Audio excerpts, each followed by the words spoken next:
Hello students, good morning. BA second year भूगोल की class में स्वागत है आप सभी का। आज हम मानव प्रजातियां पढ़ेंगे। मानव का उद्भव कैसे हुआ और विकास कैसे हुआ।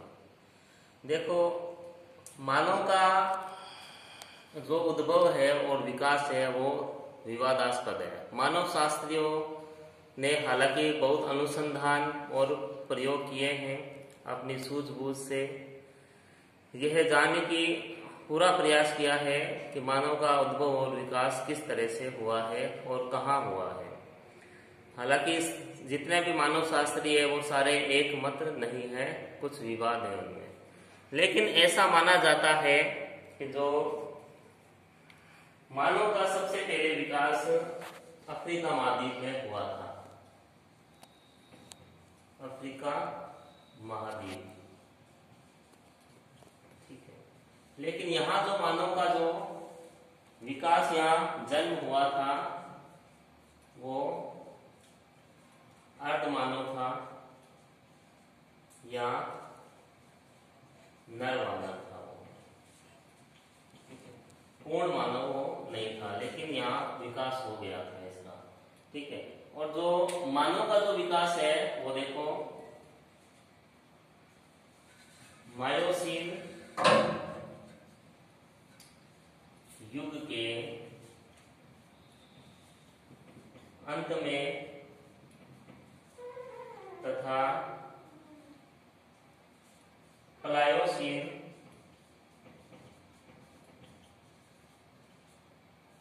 युग के शुरू में हुआ था। मानव का ये विकास हुआ था, ठीक है। अफ्रीका महाद्वीप से माना जाता है, ठीक है। और जो वहां जो मानव का जन्म हुआ था वो अर्ध मानव था या नर वानर था जो मानव था। मायोसीन युग के अंत में और प्लायोसीन जो युग है उसके शुरू में मानव का जन्म हो गया था। लगभग 130 लाख वर्ष पूर्व मानव का जन्म हो गया था। लेकिन मानव का धीरे धीरे मानव ने विकास किया। जो मानव अभी वर्तमान स्थिति में आया है, इसको लगभग 10,000 साल लगे हैं। 10,000 साल लगे हैं, ठीक है। और जो आधुनिक मानव है यानी जो हम हैं, ठीक है, उसे कहते हैं होमो सेपियंस। होमो सेपियंस ये क्या है? आधुनिक मानव है। आधुनिक मानव है जिसे होमो सेपियंस कहते हैं। जो होमो सेपियंस है, ठीक है, इसका देखो विकास या उद्गम जो भी था वो हुआ था मध्य एशिया से। मध्य एशिया, इसका जो उद्गम या विकास वो मध्य एशिया से हुआ था। जो होमो सेपियंस मानव है ये 2 पैरों पे चल सकता था अपने, ठीक है, 2 पैरों पर चल सकता था। यहां जो होमो सेपियंस है वो आधुनिक मानव है जो कि 2 पैरों पे चल सकता था, इसलिए इसे होमो सेपियंस कहते हैं, ठीक है। इस जो होमो सेपियंस है, जो आधुनिक मानव है, इसका उद्भव हुआ था मध्य एशिया में। इस मानव शास्त्री ऐसा मानते हैं, ठीक है। और जो मध्य एशिया में इसका जो उद्भव हुआ है, ये थ्योरी दी थी ग्रिफिथ टेलर ने।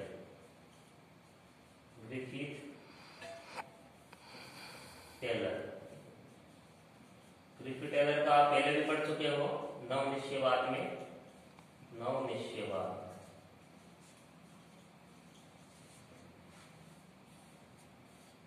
नवनिश्चयवाद के प्रतिपादक थे ग्रिफिथ टेलर। तो ग्रिफिथ टेलर ने कहा था जो आधुनिक मानव है, ठीक है, जो मानव का जो सबसे पहले मानव मध्य एशिया में इसका जन्म हुआ है और मध्य एशिया के द्वारा ही, यानी यहां से मध्य एशिया के द्वारा ही वो सभी जगह फैला है, पूरे विश्व में वो मानव फैला है। ठीक है, ये ग्रिफिथ टेलर ने बताया था। ठीक है, अब आगे चलते हैं।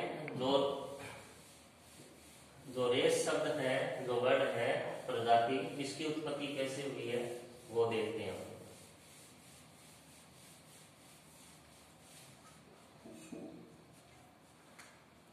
प्रजाति को देखो, रेस,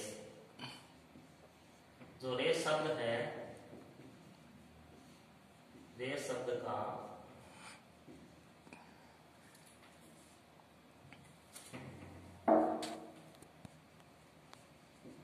हिंदी रूपांतरण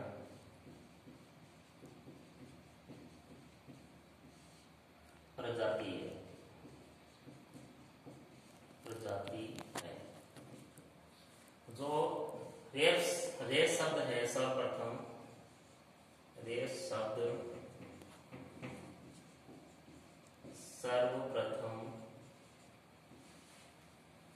ई फॉक्स नामक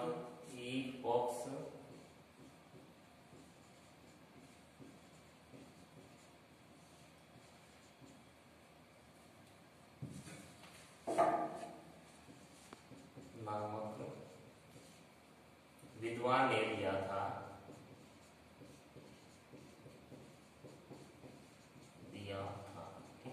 इन्होंने क्या किया था, सर्वप्रथम इन्होंने एक बुक लिखी थी, book of martyrs. Book of martyrs, E Fox ने बुक लिखी थी, बुक्स ऑफ मार्टायर्स। ये लिखी थी 1570 में। ठीक है, तो इसमें इन्होंने सर्वप्रथम जो रेस शब्द है इसका प्रयोग किया था। ठीक है, 1570 में बुक ऑफ मार्टायर्स में। ठीक है, ई फॉक्स ने। ठीक है, 1570 में। उसके बाद देखते हैं जो कि रेस शब्द कहां से आया है। रेस जो शब्द है वो इटालियन की भाषा है, इतालवी भाषा से आया है। इतालवी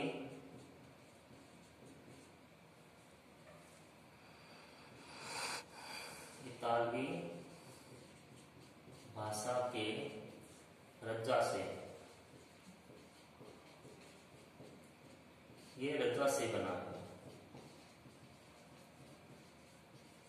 अब रज्जा का मतलब है वंश, खानदान। ठीक है, ये इसका अर्थ होता है रज्जा का। इस तरीके से जो रेस शब्द की उत्पत्ति हुई है। ठीक है, ई फॉक्स ने रेस शब्द दिया है, बुक ऑफ मार्टायर्स इन्होंने बुक लिखी थी 1570 में। ठीक है, जो रेस जो शब्द है वो आया है इतालवी भाषा, यानी इटली की भाषा, रज्जा से बना है, जिसका अर्थ होता है वंश या खानदान। ठीक है, अब अपने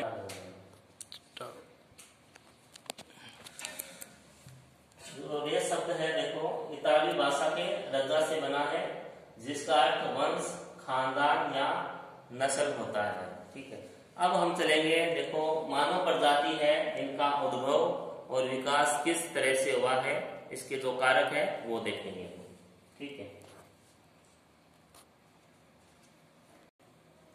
तो मानव प्रजातियों के विकास के कारक। ठीक है, इसके देखो 6 कारक दे रखे हैं मानव प्रजातियों के विकास के। ठीक, एक स्थानांतरण की प्रवृत्ति, ग्रंथिरस का प्रभाव, फिर जैविक परिवर्तन एवं छांट, जलवायु का परिवर्तन, प्रजातियों का मिश्रण और भौगोलिक एवं सामाजिक अलगाव।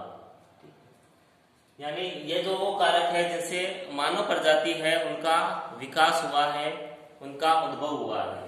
ठीक है, ग्रिफिथ टेलर ने कहा है कि जो प्रजातियां हैं उनका विकास मध्य एशिया से हुआ है, मध्य एशिया से। मध्य एशिया से ये जो प्रजातियां हैं अलग अलग दिशाओं में चली गई थी, ठीक है। और मध्य एशिया में देखो जब विकास हुआ था, यहाँ की जो जलवायु थी वो शीतोष्ण थी, शीतोष्ण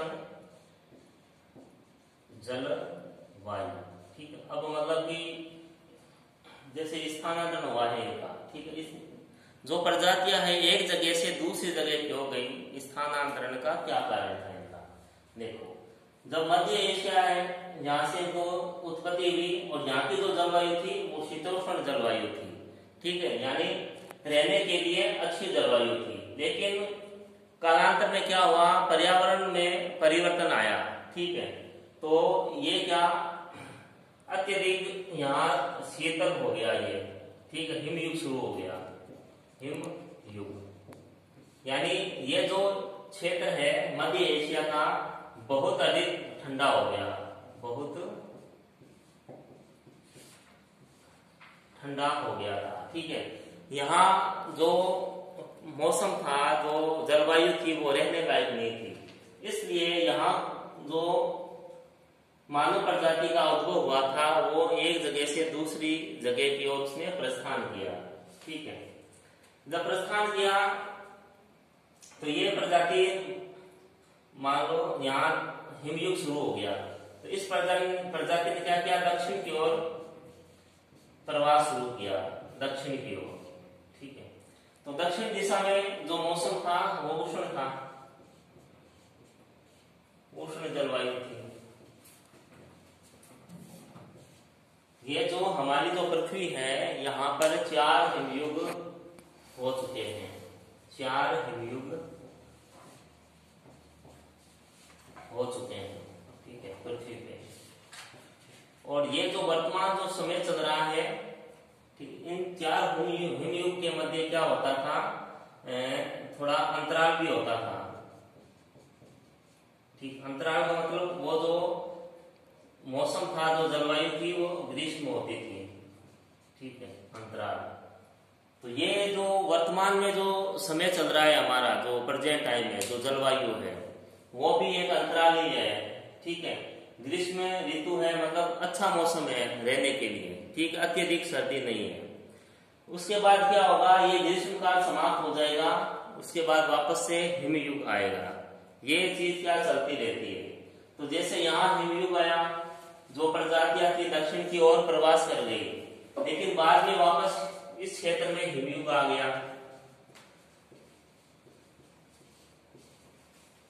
ठीक है। तो ये प्रजातियां क्या वापस अपने मूल स्थान पे कुछ चली गई और कुछ जो प्रजातियां थी वो नहीं गई, ठीक है। तो उष्ण जलवायु के कारण देखो यहाँ क्या हुआ, जो त्वचा का रंग है, त्वचा का जो रंग है वो श्याम हो गया, श्याम वर्ण। जो प्रजातियां यहाँ वापस आ गई थी, ठीक है, उनका जो त्वचा का रंग क्या हो गया,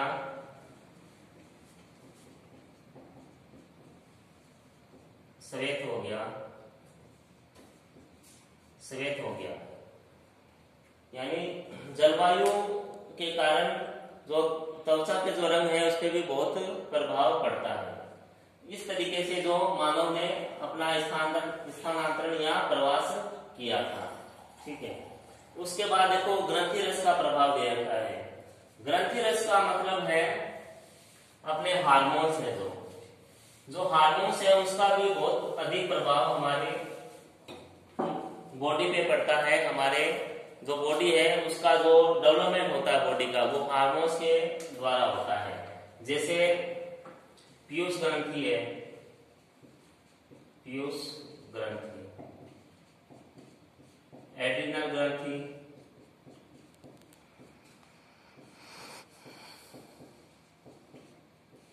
ठीक है। फिर थायराइड ग्रंथि,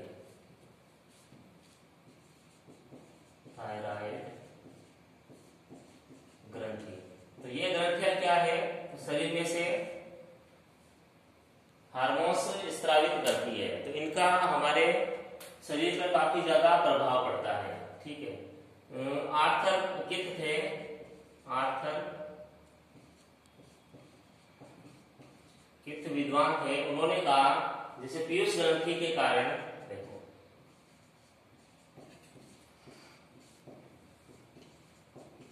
ग्रंथि के कारण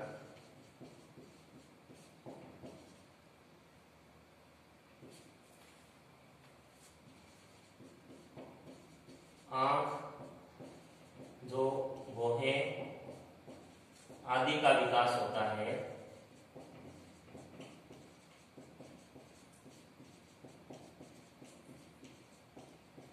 ठीक है, आर्थर ने कहा था पीयूष ग्रंथि के कारण आंख, भौहें आदि का विकास होता है। ठीक है, उसके बाद जो एड्रिनल ग्रंथि है, देखो किसने कहा था एड्रिनल ग्रंथि, जो एड्रिनल ग्रंथि है इससे जो त्वचा का रंग है, त्वचा के रंग पर प्रभाव, त्वचा के रंग पे प्रभाव पड़ता है। ठीक है, सूर्य से जो किरणें आती है, ठीक है, वो विटामिन डी प्राप्त होता है उनसे। ठीक है, इसमें सूर्य की किरणें तथा ये बात देखो आर्थर की बताई हुई है, ये जो बातें हैं मानव शास्त्री था, उन्होंने अपने साथ ये चीजें बताई है कि सूर्य की जो किरणें और एड्रिनल ग्रंथि है,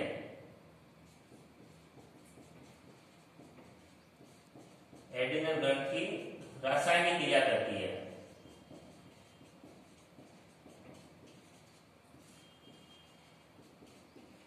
रासायनिक क्रिया करती है, जिससे क्या होता है, देखो त्वचा का रंग,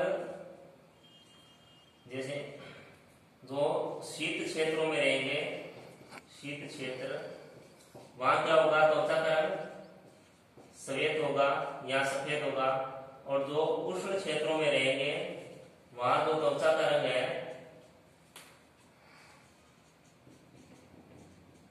काला होगा। तो इनमें भी हार्मोन्स का प्रभाव रहता है। उसके बाद जो थायराइड ग्रंथि है, आर्थर किथ ने बताया कि जो थायराइड ग्रंथि है वो मतलब लंबाई को प्रभावित करती है, लंबाई को प्रभावित करती है। ये है ग्रंथि रस का प्रभाव। ठीक है, इससे भी मानव जो प्रजाति है उसको विकास में ये सहायक कारक है। ठीक है, उसके बाद है जैविक परिवर्तन एवं छांट, तीसरा है जैविक परिवर्तन और छांट।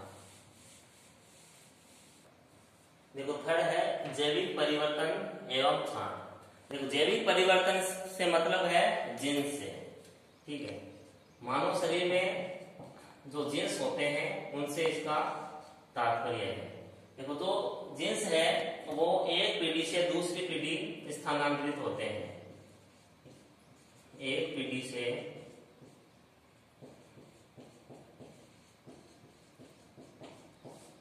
दूसरी पीढ़ी में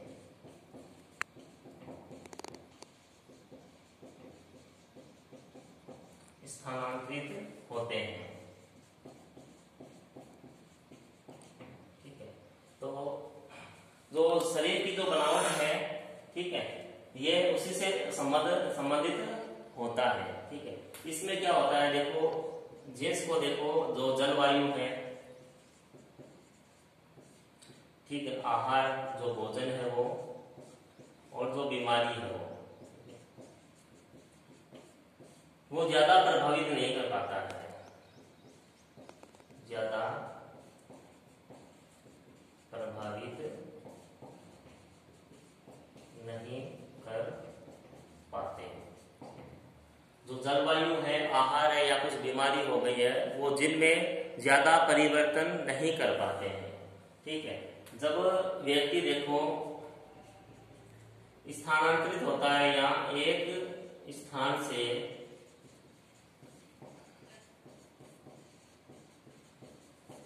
दूसरे स्थान पर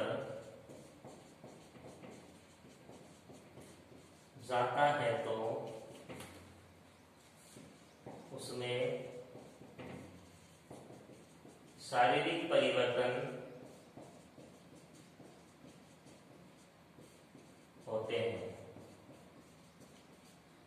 जब मनुष्य एक स्थान से दूसरे स्थान पे जाता है तब उसमें शारीरिक परिवर्तन होते हैं, वो उस वातावरण से समायोजित होता है। ठीक है, तब एक नई प्रजाति का जन्म होता है, नई प्रजाति का जन्म होता है। ऐसे जल्दी से इनमें कोई परिवर्तन नहीं हो पाता है। उसके बाद देखो जलवायु का परिवर्तन, चौथा है पॉइंट, जलवायु का परिवर्तन। जो देखो जलवायु है वो मानव प्रजाति पर सबसे ज्यादा प्रभाव डालती है। ठीक है, जलवायु का सबसे महत्वपूर्ण इसमें रोल होता है प्रजातियों में, और मानव में सबसे अधिक प्रभाव पड़ता है उसकी त्वचा पर, उसकी स्किन पे। जो उष्ण कटिबंध में जो व्यक्ति रहते हैं उनकी जो त्वचा है वो काले रंग की होगी, और जो शीतोष्ण कटिबंध या शीत कटिबंध में रहते हैं उनकी जो त्वचा का रंग है वो सफेद होगा। ठीक है, इसमें देखो जलवायु के कारण और क्या परिवर्तन आता है। देखो जलवायु के कारण एक तो त्वचा का रंग, फिर जो आंखें हैं, आंखों की बनावट, सिर की बनावट,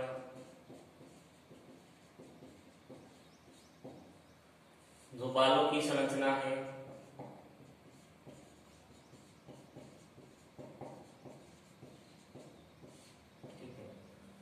त्वचा का रंग, आंखों की बनावट, सिर की आकृतियां और जबड़ों की बनावट। ठीक है, फिर है जबड़ों की बनावट। तो ये परिवर्तन होते हैं जलवायु के कारण। त्वचा का रंग का बता ही दिया। ठीक है, और आंखों की जो बनावट है, जैसे कईयों की आंखें बादाम की तरह होती है, तिरछी होती है। ठीक है, तो सिर की बनावट, किन्हीं का सिर लंबा होता है, किन्हीं का चौड़ा होता है। फिर बालों की संरचना है, जैसे बाल घुंघरालू होते हैं, सीधे होते हैं, उस तरीके से। और जबड़ों की बनावट, किन्हीं के जबड़े बाहर निकले होते हैं, उस तरीके से। ये सारे जो परिवर्तन है वो जलवायु के कारण होते हैं। ठीक है, अब नेक्स्ट है अपना प्रजातियों का मिश्रण। नेक्स्ट है अपना, ठीक है, नेक्स्ट है प्रजातियों का मिश्रण। देखो प्रजातियों के मिश्रण में क्या है, जब एक प्रजाति दूसरी प्रजाति पर या आक्रमण करती है या अन्य कारण से, ठीक है, आक्रमण या अन्य कारण से स्थानांतरित होती है किसी दूसरी प्रजाति में, तो उनका क्या फिजिकल रिलेशन के कारण एक नई प्रजाति का जन्म होता है। जो नई प्रजाति का जो जन्म होता है उसके अंदर दोनों प्रजातियों के गुण होते हैं। ठीक है, तो इस तरीके से एक नई प्रजाति का विकास होता है। इसमें देखो जो एशिया, अमेरिका और अफ्रीका, ये जो तीनों महाद्वीप है, यहाँ पर मिश्रित प्रजातियां पाई जाती है। मिश्रित प्रजातियां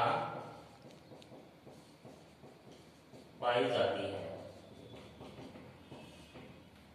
एशिया, अमेरिका और अफ्रीका तीनों जो महाद्वीप है, यहाँ सबसे अधिक मिश्रित प्रजातियां पाई जाती है। उसके बाद जो ग्रिफिथ टेलर है उन्होंने बताया है मिश्रित प्रजातियों का, जैसे उन्होंने कहा है निग्रो प्लस सफेद।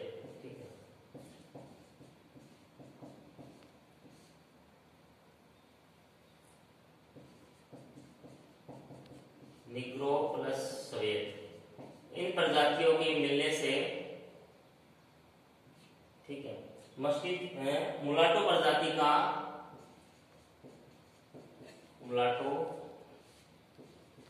प्रजाति बनी है। ठीक है। फिर सेकेंड है इंडियन प्लस यूरोपीय, इंडियन प्लस यूरोपीय प्रजातियों के मिलने से मेस्टिजो प्रजाति बनी है। फिर Negro plus Indian, Negro plus Indian प्रजातियों के मिलने से जंबो प्रजाति बनी है। तो ये देखो, ये बात कही है ग्रिफिथ टेलर ने, ग्रिफिथ टेलर ने, ग्रिफिथ टेलर ने ये बात कही है। इसका सिद्धांत है प्रवास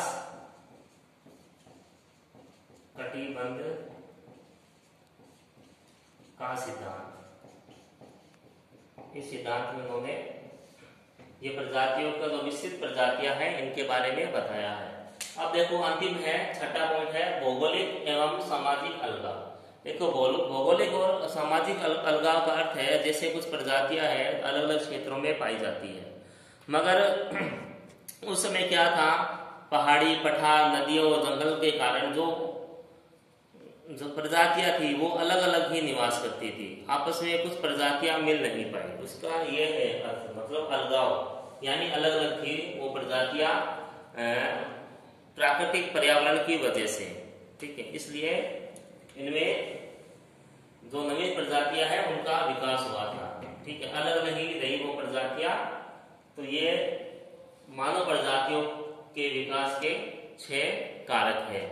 कल हम ये पढ़ेंगे कि जो मानव प्रजातियां हैं उनको किन आधारों पर अलग अलग बांटा गया है, जैसे सिर के आधार पर, आंखों के आधार पर, ठीक है, उनकी हाइट के आधार पर प्रजातियों का अलग अलग विभाजन किया गया है। वो अपने नेक्स्ट वीडियो में लेंगे। तब तक घर पे रहे, सुरक्षित रहे और पढ़ते रहे। धन्यवाद।